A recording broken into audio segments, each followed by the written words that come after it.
Hi ನಮಸ್ತೆ ಎಲ್ಲರಿಗೂ ಮಧುರಾ ಚಾನಲ್ಗೆ ಸ್ವಾಗತ.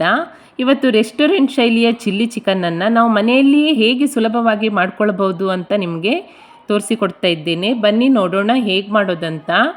ತುಂಬಾ ಸುಲಭವಾಗಿ ನಾವಿದನ್ನು ರೆಡಿ ಮಾಡ್ಕೊಳ್ಬೋದು. ನೋಡಿ, ಮೊದಲಿಗೆ ನಾನಿಲ್ಲಿ ಒಂದು ಅರ್ಧ kg ಆಗುವಷ್ಟು ಬೋನ್ಲೆಸ್ ಚಿಕನನ್ನು ತೆಗೆದುಕೊಂಡಿದ್ದೇನೆ. ಇದಕ್ಕೆ ಒಂದು ಅರ್ಧ ಟೇಬಲ್ ಸ್ಪೂನ್ ಆಗುವಷ್ಟು ಉಪ್ಪು, 1 ಟೇಬಲ್ ಸ್ಪೂನ್ ಆಗುವಷ್ಟು ಶುಂಠಿ ಬೆಳ್ಳುಳ್ಳಿ ಪೇಸ್ಟ್, ಅರ್ಧ ಟೇಬಲ್ ಸ್ಪೂನ್ ಆಗುವಷ್ಟು ಖಾರದ ಪುಡಿ,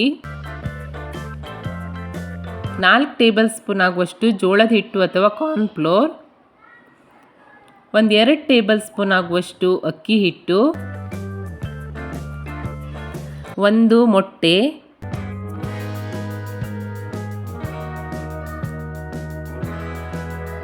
ಒಂದು ಅರ್ಧ ಲಿಂಬೆಹಣ್ಣಿನ ರಸವನ್ನು ಸೇರಿಸ್ಕೊಳ್ತೀನಿ. ರೆಸ್ಟೋರೆಂಟಲ್ಲಿ ಮೈದಾ ಮತ್ತು ವಿನಿಗರನ್ನು ಬಳಸ್ತಾರೆ. ನಾವು ಮನೆಯಲ್ಲೇ ಮಾಡಿಕೊಳ್ಳುವಾಗ ಲಿಂಬೆ ರಸವನ್ನು ಬಳಸೋದು, ಹಾಗೆ ಅಕ್ಕಿ ಹಿಟ್ಟನ್ನು ಬಳಸೋದ್ರಿಂದ ಚೆನ್ನಾಗಿರುತ್ತೆ. ಇವಿಷ್ಟನ್ನು ಸೇರಿಸಿದ ನಂತರ ಚೆನ್ನಾಗಿ ಈ ರೀತಿಯಾಗಿ ಮಿಕ್ಸ್ ಮಾಡ್ಕೊಳ್ಬೇಕು. ನಂತರ ಇದಕ್ಕೆ ಒಂದು ಪ್ಲೇಟನ್ನು ಮುಚ್ಚಿ ಒಂದು ಅರ್ಧ ಗಂಟೆ ಇದನ್ನು ಸೈಡಲ್ಲಿ ಇಟ್ಕೊಳ್ತೀನಿ. ಇವಾಗ ಒಂದು ಬೌಲಲ್ಲಿ ಒಂದು ಅರ್ಧ ಬೌಲ್ ಆಗುವಷ್ಟು ನೀರನ್ನು ತೆಗೆದುಕೊಂಡಿದ್ದೇನೆ. ಇದಕ್ಕೆ 2 ಟೇಬಲ್ ಸ್ಪೂನ್ ಆಗುವಷ್ಟು ಜೋಳದ ಹಿಟ್ಟು ಅಥವಾ ಕಾರ್ನ್ಫ್ಲೋರನ್ನು ಸೇರಿಸ್ಕೊಂಡು ಯಾವುದೇ ರೀತಿ ಗಂಟಿಲ್ಲದ ಹಾಗೆ ಇದನ್ನು ಚೆನ್ನಾಗಿ ಮಿಕ್ಸ್ ಮಾಡ್ಕೊಳ್ತಾ ಇದ್ದೇನೆ. ಚೆನ್ನಾಗಿ ಮಿಕ್ಸ್ ಆದ ನಂತರ ಇದಕ್ಕೆ 1 ಟೇಬಲ್ ಸ್ಪೂನ್ ಆಗುವಷ್ಟು ಸೋಯಾ ಸಾಸ್, ಹಾಗೆ 1 ಟೇಬಲ್ ಸ್ಪೂನ್ ಆಗುವಷ್ಟು ರೆಡ್ ಚಿಲ್ಲಿ ಸಾಸನ್ನು ಸೇರಿಸಿ ಮತ್ತೆ ಮಿಕ್ಸ್ ಮಾಡ್ಕೊಳ್ತೀನಿ. ನೋಡಿ, ಈ ರೀತಿಯಾಗಿ ಮಿಕ್ಸ್ ಮಾಡಿ ಇದನ್ನು ಸೈಡಲ್ಲಿ ಇಟ್ಕೊಳ್ತೀನಿ. ಈಗ ಸ್ಟವ್ ಮೇಲೆ ಚಿಕನನ್ನು ಕರಿಲಿಕ್ಕೆ ಎಣ್ಣೆಯನ್ನು ಇಟ್ಕೊಂಡಿದ್ದೇನೆ.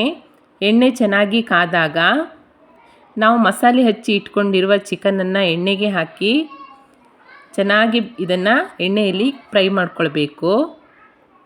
ಕಲರ್ ಪೂರ್ತಿಯಾಗಿ ಚೇಂಜ್ ಆಗೋ ತನಕ ಚಿಕನನ್ನು ಫ್ರೈ ಮಾಡಿಕೊಂಡ್ರೆ ಚಿಲ್ಲಿ ಚಿಕನ್ಗೆ ಬೇಕಾದಂತಹ ಚಿಕನ್ ರೆಡಿ ಆಗುತ್ತೆ.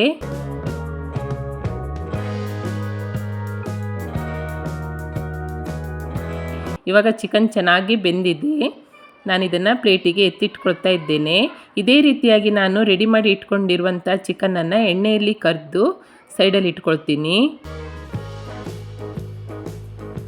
ಇವಾಗ ಚಿಲ್ಲಿ ಚಿಕನ್ ಮಾಡಲಿಕ್ಕೋಸ್ಕರ ಸ್ಟವ್ ಮೇಲೆ ಒಂದು ಬಾಣಲೆಯನ್ನು ಇಟ್ಕೊಂಡು ಇದಕ್ಕೆ ಒಂದು 4 ಟೇಬಲ್ ಸ್ಪೂನ್ ಆಗುವಷ್ಟು ಎಣ್ಣೆಯನ್ನು ಸೇರಿಸ್ಕೊಳ್ತಾ ಇದ್ದೇನೆ. ಎಣ್ಣೆ ಚೆನ್ನಾಗಿ ಕಾದ ನಂತರ ಒಂದು 5 ರಿಂದ 6 ಎಸಳಾಗುವಷ್ಟು ಬೆಳ್ಳುಳ್ಳಿಯನ್ನು ಈ ರೀತಿಯಾಗಿ ಚಿಕ್ಕ ಚಿಕ್ಕದಾಗಿ ಹೆಚ್ಕೊಂಡು ಸೇರಿಸಿ 1 ನಿಮಿಷದ ಕಾಲ ಇದನ್ನು ಹುರ್ಕೊಳ್ತೀನಿ. ನಂತರ ಇದಕ್ಕೆ 1 ಕ್ಯಾಪ್ಸಿಕಮ್ಮನ್ನು ಈ ರೀತಿಯಾಗಿ ಕ್ಯೂಬ್ ರೀತಿ ಕಟ್ ಮಾಡಿಕೊಂಡು ಸೇರಿಸ್ಕೊಳ್ತಾ ಇದ್ದೇನೆ. ಅದೇ ರೀತಿ ಒಂದು ಅರ್ಧ ಈರುಳ್ಳಿಯನ್ನು ಕೂಡ ಕ್ಯೂಬ್ ರೀತಿಯಾಗಿ ಕಟ್ ಮಾಡಿಕೊಂಡು ಇದಕ್ಕೆ ಸೇರಿಸ್ಕೊಳ್ತೀನಿ.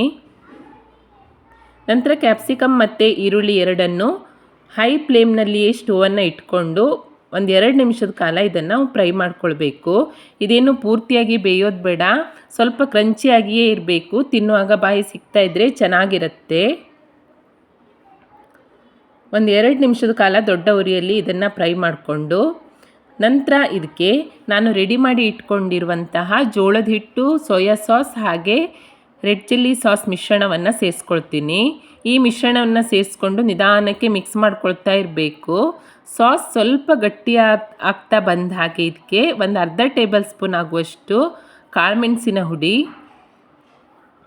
ಹಾಗೆ ಒಂದು ಅರ್ಧ ಟೇಬಲ್ ಸ್ಪೂನ್ ಅಥವಾ ನಿಮಗೆ ರುಚಿಗೆ ತಕ್ಕಷ್ಟು ಉಪ್ಪನ್ನು ಸೇರಿಸ್ಕೊಂಡು ಚೆನ್ನಾಗಿ ಮಿಕ್ಸ್ ಮಾಡ್ಕೊಳ್ಬೇಕು. ನಂತರ ಸಾಸ್ ಸ್ವಲ್ಪ ಇನ್ನೂ ದಪ್ಪ ಆಗ್ತಾ ಬಂದ ಹಾಗೆ ನಾವು ಫ್ರೈ ಮಾಡಿ ಇಟ್ಕೊಂಡಿರುವಂತಹ ಚಿಕನನ್ನು ಇದಕ್ಕೆ ಸೇರಿಸ್ಕೊಳ್ತಾ ಇದ್ದೇನೆ.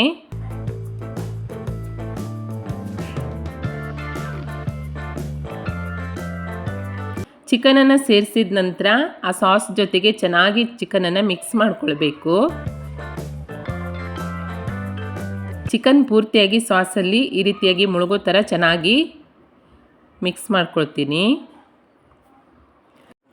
ನಂತರ ಕೊನೆಯಲ್ಲಿ ಚಿಕ್ಕದಾಗಿ ಹೆಚ್ಕೊಂಡಿರುವಂತಹ ಸ್ವಲ್ಪ ಕೊತ್ತಂಬರಿ ಸೊಪ್ಪನ್ನು ಸೇರಿಸ್ಕೊಂಡು ಮಿಕ್ಸ್ ಮಾಡಿಕೊಂಡು ಸ್ಟೋವನ್ನು ಆಫ್ ಮಾಡಿಕೊಂಡ್ರೆ ರುಚಿಯಾದಂತಹ ರೆಸ್ಟೋರೆಂಟ್ ಶೈಲಿಯ ಚಿಕನ್ ಚಿಲ್ಲಿ ಅಥವಾ ಚಿಲ್ಲಿ ಚಿಕನ್ ರೆಡಿಯಾಗುತ್ತೆ.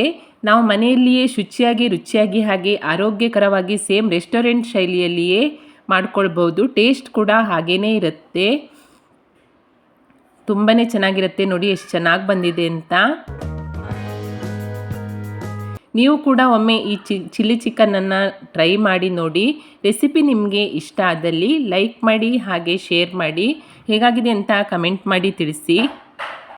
ಹೊಸದಾಗಿ ನಮ್ಮ ಚಾನಲ್ ನೋಡ್ತಾ ಇದ್ದರೆ ಸಬ್ಸ್ಕ್ರೈಬ್ ಮಾಡ್ಕೊಳ್ಳಿ.